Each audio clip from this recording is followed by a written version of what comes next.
इसे सबने ठुकराया। गांव के कोने में एक टूटी फूटी झोपड़ी में जन्मा राजा बचपन से ही तानों, नफरत और अस्वीकृति का शिकार रहा। उसकी माँ एक विधवा समाज के लिए कलंक थी, क्योंकि उसने बिना किसी मर्द के सहारे अपने बच्चे को पालने की ठानी थी। राजा के पास अच्छे कपड़े, अच्छे जूते या खिलौने नहीं थे, लेकिन उसके पास एक चीज थी जो किसी और के पास नहीं थी, एक सपना। राजा स्कूल तो जाता था, लेकिन वहां उसके साथ बैठने को कोई तैयार नहीं होता। बच्चे उसे गंदा, अछूत और जमाई का बेटा कहते थे। उसकी माँ घरों में बर्तन मांजती, पर लोगों की गंदी नजरें कभी उनका पीछा नहीं छोड़ती। राजा कई बार खुद से पूछता, मैंने क्या गुनाह किया है? एक दिन राजा स्कूल में एक कोने में बैठा हुआ था, जब एक नया शिक्षक श्रीधर सर स्कूल में आए। उन्होंने देखा कि एक बच्चा सबसे अलग थलग बैठा था।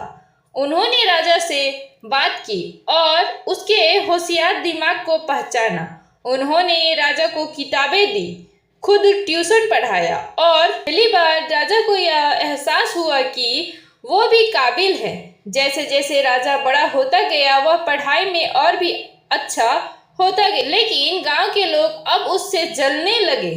जब वह इंटरव्यू देने शहर जाना चाहता था तो लोगों ने ताना मारा, क्या करेगा जाकर?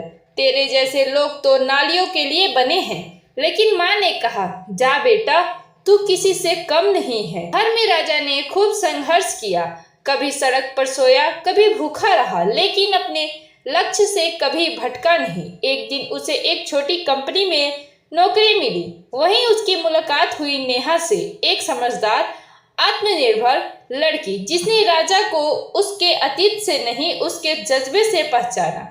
राजा ने नौकरी में अपना परफॉर्मेंस ऐसा दिखाया कि 3 साल में ही मैनेजर बन गया। लेकिन उसका सपना सिर्फ नौकरी नहीं था, उसे अपने जैसे हजारों ठुकराए गए लोगों को मौका देना था। उसने खुद की कंपनी शुरू की, आशा, जहां वो उन्हीं लोगों को नौकरी देता जिन्हें समाज ने नकार दिया था। 5 साल बाद राजा एक बड़ी गाड़ी में गांव लौटा। वही लोग जो कभी उसे देखना नहीं चाहते थे, अब उसके स्वागत में खड़े थे।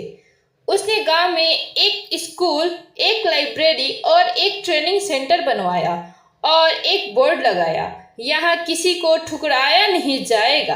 राजा की माँ अब बूढ़ी हो चुकी थी। उसने बेटे को सीने से लगाया और कहा, राजा, तूने मेरा नाम रोशन कर दिया। वो दिन राजा के जीवन का सबसे कीमती दिन था।